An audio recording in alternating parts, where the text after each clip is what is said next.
الحمد لله نحمده ونصلي ونسلم على رسوله الكريم اما بعد۔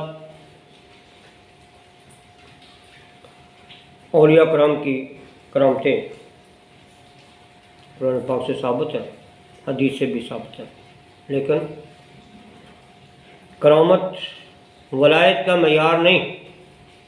اصل معیار کیا ہے؟ قرآن پاک کے مطابق ایمان و تقوی ہے، اور حدیث پاک میں بھی ان کی نشانیاں کچھ بیان کی گئی ہیں کہ اللہ کے ولی وہ ہوتے ہیں کہ جنہیں دیکھ کر خدا یاد آ جائے۔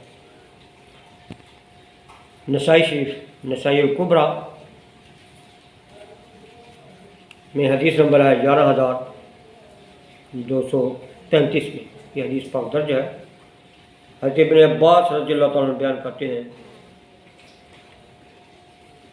کہ نبی کریم صلی اللہ علیہ وسلم سے سوال کیا گیا اولیاء اللہ کے بارے میں، وہ کون ہوتے ہیں؟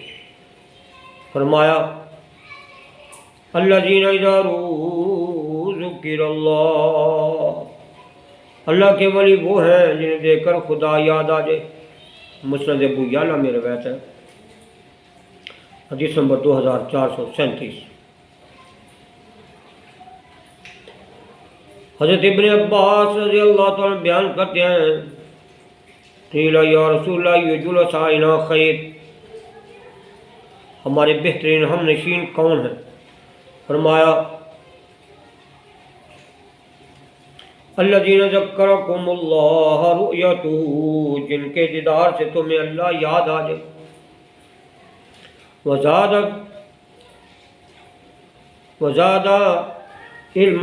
وزاد فی علمکم منطقہ، جن کی گفتگو سے تمہارے علم میں اضافہ ہو۔ وَذَكَرَكُمْ بِالْآخِرَةِ عَمَلُهُ، اور جن کے عمل سے تمہیں آخرت کی یاد آئے، وہ اللہ کے ولی ہوتے ہیں۔ تو پتہ چلا اللہ والے وہ ہوتے ہیں کہ جن کی زیارت سے خدا کا قرب نصیب ہو۔ بے عمل تھا تو باعمل بن جاتا ہے، بادب بن جاتا ہے، اور اس کو روحانیت نصیب ہو جاتی ہے۔ دیکھنے والے کہا کرتے ہیں اے اللہ اے اللہ، یاد آتا ہے خدا دیکھ کے صورت تیری۔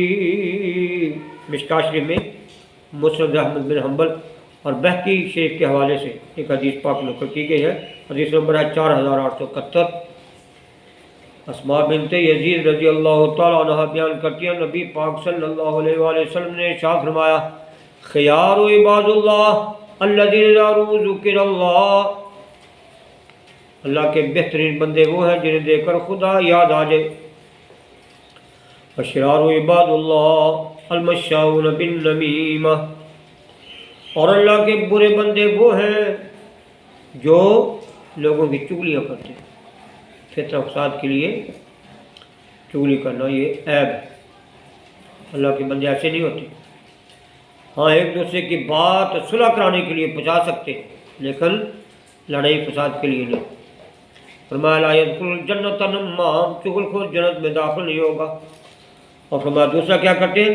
المفرقون بین الاحبہ، دوستوں میں جدائی ڈالنے والے ہوتے ہیں، ان کا کام ملانا نہیں بلکہ جدائی کرنا ہے، لڑانا ہوتا ہے۔ اور تیسری نشانی کیا ہے؟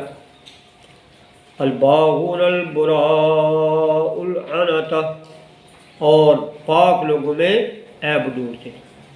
جیسا کہ کچھ لوگ اولیاء کرام کو برا کہتے ہیں، کچھ لوگ صحابہ کرام اہل بیت کرام میں عیب ڈھونڈتے ہیں، ان کا کام ہی یہ ہے دن رات صحابہ کرام کے خلاف بھونکنا کہ انہوں نے ظلم کیا تھا، وہ ظالم تھے، خلافت چھین لی، باغ فضق چھین لیا۔ تو کچھ لوگ اولیاء کرام کے خلاف بھونکتے ہیں، ان کو بتوں سے تشبیہ دیتے ہیں۔ تو ان کی لڑائی ہم سے نہیں ہے، ان کی لڑائی خدا سے۔ اس لیے اللہ تعالیٰ نے فرمایا ہے من عاد لی ولیا فقد آذنتہ بالحرب، جس نے میرے ولی سے دشمنی رکھی میں اس کو اعلان جنگ کرتا ہوں۔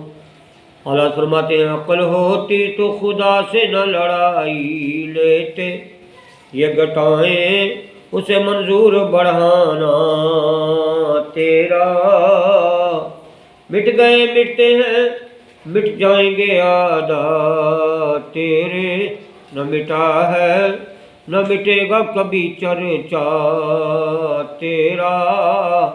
اپنے عیب دیکھنا عبادت ہے، ثواب ہے، لوگوں کے عیب دیکھنا برا ہے، لیکن اولیاء کرام، انبیاء کرام، صحابہ کرام، اہل بیت کرام کی عیب جوئی کرنا کفر ہے۔ اقبال کہتے ہیں اپنے من میں ڈوب کر پا جا سراغ زندگی، کسی کا نہیں بنتا نہ بن اپنا تو بن۔ کرامت اگرچہ معیار نہیں ہے ولایت کا، لیکن پھر بھی کچھ کرامتیں بیان کر دیتا ہوں تاکہ منکروں کے لیے کچھ ہدایت کی دلیل بن سکے۔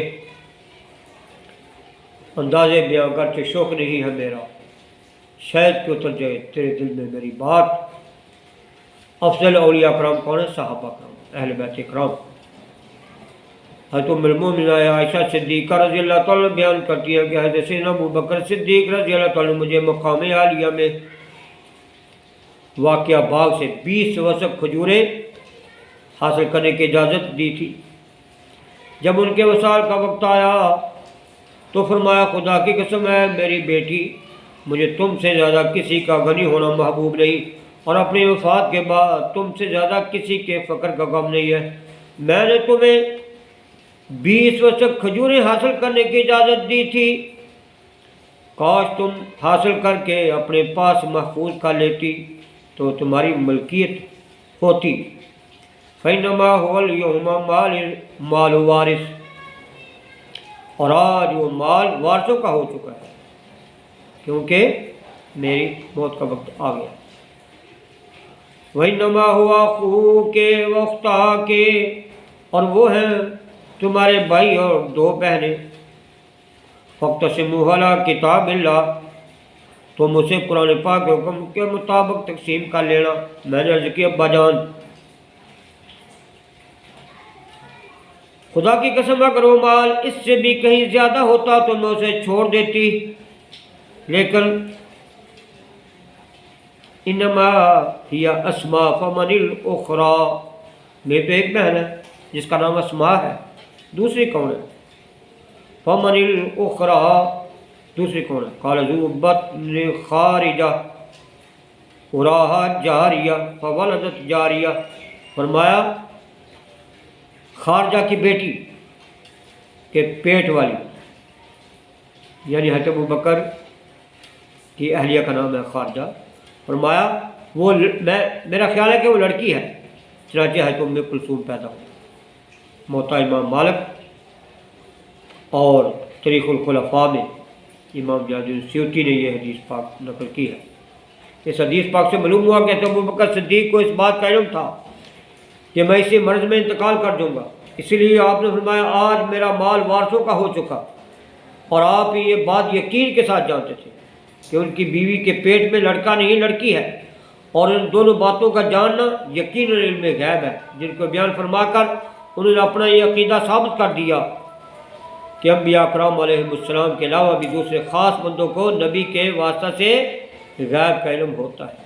اور حضرت عائشہ صدیقہ نے یہ تمام روایات بیان فرما کر واضح کر دیا کہ آپ بھی انبیاء کرام اور صحابہ کرام کے عطائی علم کی قائل تھی، اور اس سے آپ کے فرمان کی بھی وضاحت ہوگی کہ جو کہے حضور کل کی بات جانتے ہیں اس نے اللہ پر جھوٹ باندھا، کہ اس سے مراد علم غیب ذاتی ہے، یعنی بغیر اللہ کے بتائے کوئی نہیں جانتا۔